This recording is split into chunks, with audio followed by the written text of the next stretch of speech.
திருவடி ஞானம் சிவமாக்குவிக்கும், திருவடி ஞானம் சிவலோகம் சேர்க்கும், திருவடி ஞானம் சிறை மடமீட்கும், திருவடி ஞானமே சித்தி முக்தியே. குருவின் அடிபடிந்து கூடுவதல்லார்க்கு அருவமாய் நிற்கும் சிவம்.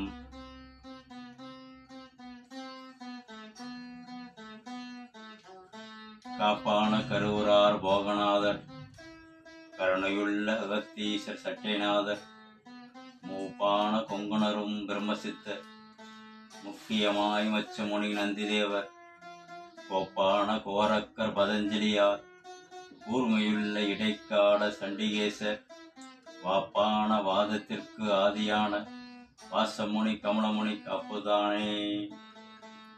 ஓம் அகத்திய மகரிஷி நம என்றென்று ஓது, அஷ்ட சித்துதனை ஈவார் குழுகி ஈவார், அகத்தியரே காசாய வேடமேவார், அப்போது சித்தரெல்லாம் கைகொள்வார்கள், அகத்தியரை தண்டனைக்கு மேறு செல்ல யாருக்கும் தடையில்லை அரசே என்பார். அகத்தியர்தாம் இயக்கியத்தில் பிறந்த யோகி, 1008 அண்டமெல்லாம் ஆணையாச்சே. இன்று ஆனி மாதம் மக நட்சத்திரம். இன்றைய நாள் மாணிக்க வாசக பெருமான் இறைவனுடன் கலந்த தினம். ஆனி ஆயிலியம் நட்சத்திரம் அன்று மாணிக்க வாசக பெருமான் சொல்ல இறைவன் திருவாசகம் எழுதி அம்பலத்தில் வைக்கப்பட்டது. மறுநாள் அதற்கான விளக்கம் வேதியர்கள் கேட்கும் பொழுது மாணிக்க வாசகர் எல்லாம் இறைவனே அப்படின்னு திருச்சிற்றம்பலத்தில் உட்புகுந்து இறைவனுடன் கலந்தார். அன்றைய நட்சத்திரம் ஆனி மகம். அது இன்று மாணிக்க வாசகனுடைய பெருமானுடைய குரு பூஜையும் அன்னதானமும் ஸ்ரீ கரூர் சித்தர் பீடம் மற்றும் ஸ்ரீ கரூரார் ஓங்கார பீடம் சார்பாக நடத்தப்படுகிறது. ஓம் அகத்திய மகரிஷி திருவடிகள் போற்றி, ஓம் நந்தீசர் திருவடிகள் போற்றி, ஓம் திருமூலர் திருவடிகள் போற்றி, ஓம் கரூரார் திருவடிகள் போற்றி, ஓம் ராமலிங்க தேவர் திருவடிகள் போற்றி, ஓம் காகபுதண்ட திருவடிகள் போற்றி, ஓம் கஞ்சமணி சித்தர் திருவடிகள் போற்றி, ஓம் காலாங்கிநாதர் திருவடிகள் போற்றி, ஓம் போகர் தேவர் திருவடிகள் போற்றி, ஓம் கொங்கண சித்தர் திருவடிகள் போற்றி,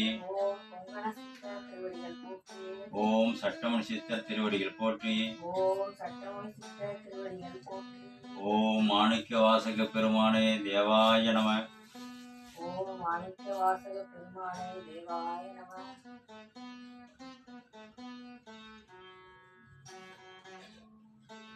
வாழ்கவே வாழ்க என் நந்தி திருவடி, வாழ்கவே வாழ்க என் நந்தி திருவடி, வாழ்கவே வாழ்க மலம் மறுத்தான் பதம், வாழ்கவே வாழ்க மலமறுத்தான் பதம், வாழ்கவே வாழ்க மெய்ஞானத்தவன்தாள், வாழ்கவே வாழ்க மெய்ஞானவத்தால், வாழ்கவே வாழ்க மலமிலான் பாதமே, வாழ்கவே வாழ்க மலமிலான் பாதமே.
ஓம் கருவூரார் தேவாய நம.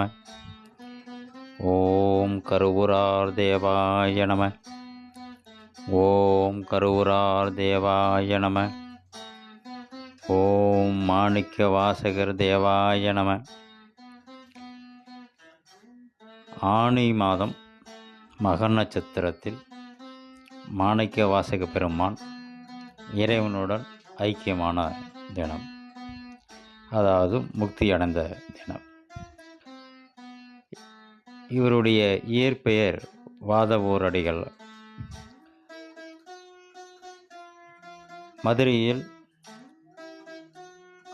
அரிய அமர்த்தன பாண்டியன் தலைமை அமைச்சராக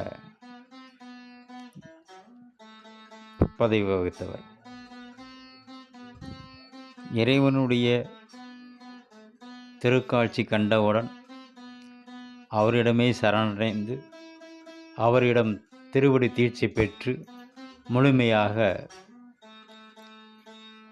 யோக மார்க்கத்தில் மாறியவர். அதனால் நிகழ்ந்த நிகழ்வுகள் நமக்கு தெரியும். இவர் நிமித்தம் இறைவனை நரிகளை பரியாக்கி கொண்டு வந்ததும் நமக்கு தெரியும். இந்த நரியை பரியாக்கும் அப்படிங்கிற விஷயம் தத்துவ ரீதியாக நாம் இயல்பாக சுவாசிக்கும் அந்த காற்றானது நரி தன்மை கொண்டது. இந்த நரித்தன்மையினால்தான் நம்முடைய எண்ண அலைகள் சிதறுவுற்று இறைவனை நாடாமல் வெவ்வேறு வழிகளில் அலைபாய்கிறது. இந்த சுவாசத்தை சீர் செய்தால் அது பரியாகும், அதாவது குதிரை அப்படின்னு சொல்லுவாங்க, பரியாகும். இந்த பரியாகக்கூடிய வித்தை இறைவனுடைய தீட்சையினால் மட்டுமே நாம் அதை மாற்ற முடியும். அதுதான் அங்கே இறைவனுடைய திருவிடை தீட்சை பெற்று நடந்த விஷயம். அப்போ இங்கே நரியை பரியாக்குவது அப்படி என்பது நம்முடைய சுவாசத்தை சரி செய்வது அப்படிங்கிற விஷயமா நம்ம எடுத்துக்கணும். அப்படி மாற்றும் பொழுது மட்டுமே நாம் இறையை நோக்கி செல்வோம், இறைவனுடன் கலந்துவோம். இதில் மாணிக்க வாசகர் எழுதிய திருவாசகமும் திருக்கோவையாரும் 8ஆம் திருமுறையாக 12 திருமுறைகளில் வைக்கப்பட்டுள்ளது. திருவாசகத்திற்கு உருகார், ஒரு வாசகத்திற்கும் உருகார் என்று சொல்வார்கள். அது மிக இல்லை, முழுக்க முழுக்க உண்மை.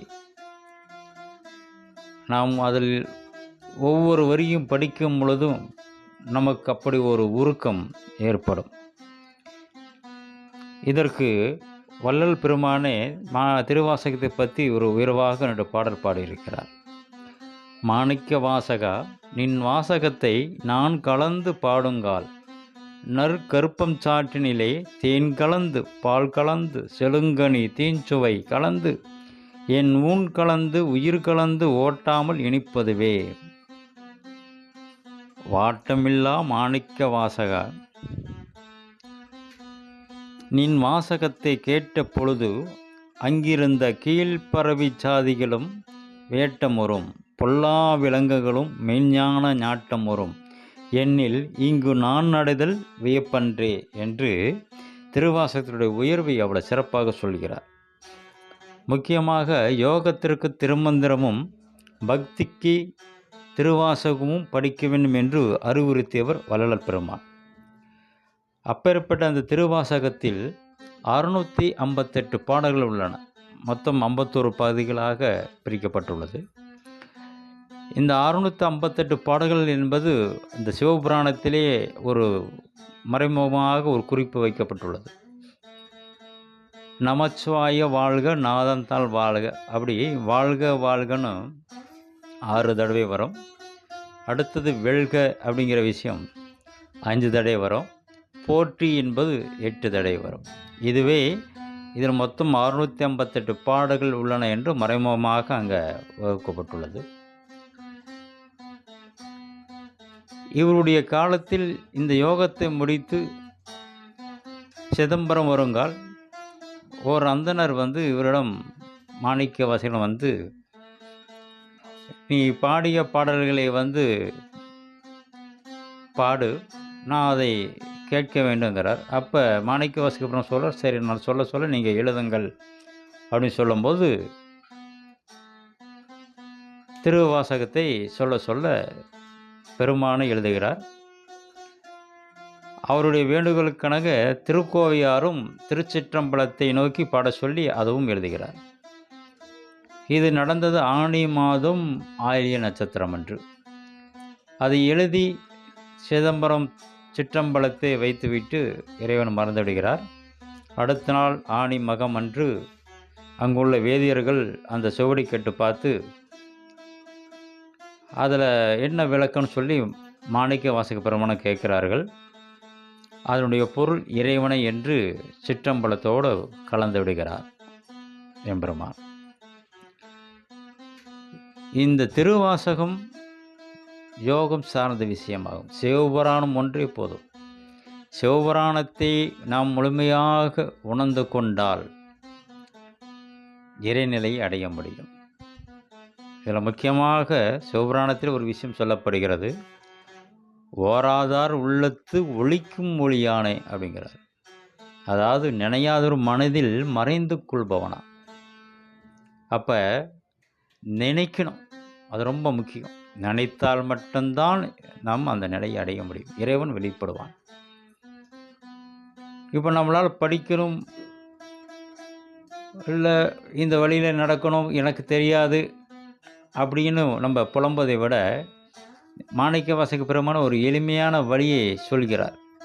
என்ன, எனக்கு எதுவும் தெரியாது, ஆனால் என்னை அடியார்கள் கூட்டத்துள் வைத்து விடுங்கள் அப்படிங்கிறார்.